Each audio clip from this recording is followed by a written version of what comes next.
ইসলাম শিখিয়েছে শেষ নিঃশ্বাস পর্যন্ত তোমাকে লড়ে যেতে হবে। এই পৃথিবীতে কেউ কাউকে জায়গা করে দেয় না, জায়গা করে নিতে হয়। এই পৃথিবীটা, the life is not a bed of roses, এটা ফুল বিছানো কোনো ফুল সজ্জা নয়, এটা কণ্টকাকীর্ণ। কেউ আপনার স্পেস করে দিবে না, কেউ আপনাকে সুযোগ করে দিবে না, কেউ আপনার জায়গা করে দিবে না, বরং আপনি জায়গা করে নিলে টাইনা নিচে নামাবে। কথা বলেন। এজন্য কখনো অলসতাকে স্থান দেয়া যাবে। রসুল বাত্তালি দুঃখানু শয়তান, অলস মস্তিষ্ক শয়তানের আড্ডা। অলস যদি কেউ থাকে এটাতে টেনে বেঁধে কাজে নামাবেন, পারা যাবে? আমরা আমাদের সমতল ভূমিতে চাষ করতে চাই না। মালয়েশিয়াতে একটা এলাকা আছে ক্যামেরুন হাইল্যান্ড, ওরা পাহাড়ের মধ্যে চাষাবাদ করে গোটা মালয়েশিয়ার খাদ্যদ্রব্যের অভাবকে মুক্ত করে দিয়েছে। পাহাড়ের মধ্যে ওখানে ফুলের বাগান, ক্যামেরুন হাইল্যান্ড প্রায় 6000 ফিট উঁচু, প্রচন্ড ঠান্ডা। এই ঠান্ডা পাহাড়ে হিল ট্রাক্স এরিয়াতে মালয়েশিয়ার এই ক্যামেরুন হাইল্যান্ডে ওখানে আছে ফুলের বাগান, আছে ফলের বাগান, আছে চায়ের বাগান, ওখানে মধুর চাষ হয়, ওখানে শাকসবজি চাষ হয়, ওখানে অনেক কিছু চাষাবাদ হয়। ওই ফলমূল শাকসবজি দিয়ে গোটা মালয়েশিয়ার 14টা স্টেটে যত শাক সবজি ফলমূল লাগবে ওরা আঞ্জাম দেয়। আর আমরা আমাদের সমতল ভূমিতে চাষ করতে চাই না। আমরা চাষাবাদকে খুব লজ্জা মনে করি, এটা ভুল আইডিয়া।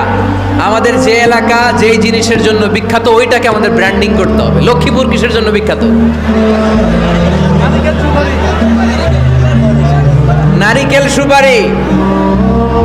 নারিকেল সুপারি যে পৃথিবীর কত মানুষ, ইন্দোনেশিয়ান লোকেরা মুড়ির মতো খায় নারিকেল আর সুপারি। তো এইটারে আমাদের ব্র্যান্ডিং করতে হবে। যেই দেশে যেটা আছে, যে এলাকা যেই পণ্যের জন্য বিখ্যাত ওইটা আমাদের ব্র্যান্ডিং করতে হবে। আমাদের আদমজির জুট মিল বন্ধ না, ভাওয়ানি জুট মিল বন্ধ। আমাদের পাট শিল্পকে ধ্বংস করে দিয়ে ইন্ডিয়া এখন ওই কটনের পাঞ্জাবি বানায়, জুট কটনের পাঞ্জাবি, আছে না নাই?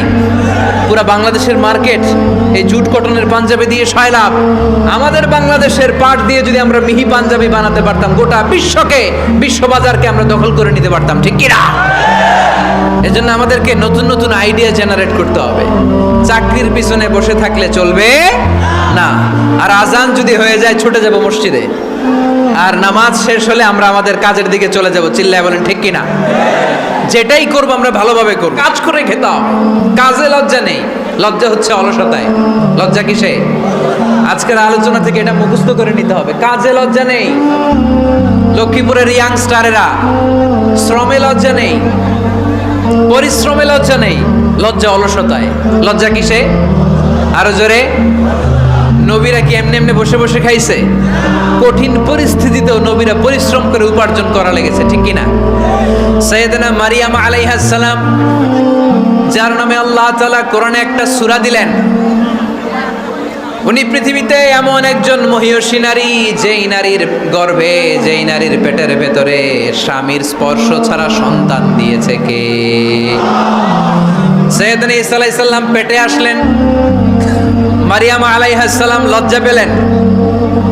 হায় হায়, কেমন করে এলাকাবাসীদের কাছে আমি আমার মুখ দেখাবো? বিয়ে করি নাই, স্বামী নাই, বিয়ে হয় নাই, স্বামী নাই, কিন্তু পেটে সন্তান চলে এসেছে। হায় হায়, এলাকায় কেমনে মুখ দেখাবো? লজ্জায় পড়ে মারিয়াম আলাইহিস সালাম এলাকা থেকে চলে গেলেন। কি অবাক করে কাণ্ড! বাচ্চা ভূমিষ্ঠ হওয়ার জন্য, বড় হওয়ার জন্য 6 মাস 7 মাস লাগে নাই, পেটে বাচ্চা আসার সাথে সাথে বাচ্চাটারে বড় করে দিয়েছে কে? সাইয়েদাতুনা মারিয়াম আলাইহিস সালাম এবার বসে বললেন, বুঝতে আরম্ভ করলেন প্রেগন্যান্সির পেইন উঠেছে। হঠাৎ করে পেট থেকে বাচ্চা ভূমিষ্ঠ হয়ে যাওয়ার পরে উনি কাঁপতে আরম্ভ করলেন। ক্ষুধার চোটে খাবার কিছু নাই, সামনে ঝর্ণা, উপরে একটা খেজুর গাছ। সাইয়েদনা ঈসা আলাইহিস সালামকে কোলে নিয়ে মারিয়াম আলাইহিস সালাম মনে মনে ভাবে, হায় রে, কেউ যদি একটু খেজুর পেড়ে দিত, এই ক্ষুধার মুহূর্তে আমি খেজুর খেয়ে পেটের ক্ষুধা নিবারণ করতাম। রব্বুল আলামিন মারিয়ামকে উদ্দেশ্য করে আয়াত নাজিল করে দিলেন, ওয়া হুজ্জি ইলাইকি বিজিযিন নাখলাতি তুসাকিত আলাইকি রতাবান জানিয়া। কোরআন সাক্ষী, হুজ্জি ইলাইকি বিজিযিন নাখলা এর মানে হচ্ছে মারিয়াম কেউ পেড়ে দিবে না, একটু কষ্ট করে হাতটা উঁচু করে খেজুরের ডালা ধরে ঠাকুরই মারো, টসটসে কাঁচা পাকা খেজুর নিচের দিকে পড়বে, তারপর তুমি তুলে খাবে। সুবহানাল্লাহ পড়ে। আল্লাহ চাইলে অটোমেটিক্যালি কারামাত হিসেবে খেজুরগুলো নিচে ফেলতে পারতেন না? কথা কন, খেজুরগুলো অটোমেটিক্যালি নিচের দিকে পড়ছে? পড়ে নাই। আল্লাহ শিক্ষা দিয়েছে, যেই পরিস্থিতিতে থাকো না কেন তোমাকে শ্রম ব্যয় করে কষ্ট করে তোমার উপার্জন করতে হবে, রিজিকের বন্দোবস্ত করতে হবে। চিল্লায় বলেন ঠিক কিনা? ইসলাম আমাদেরকে এটাই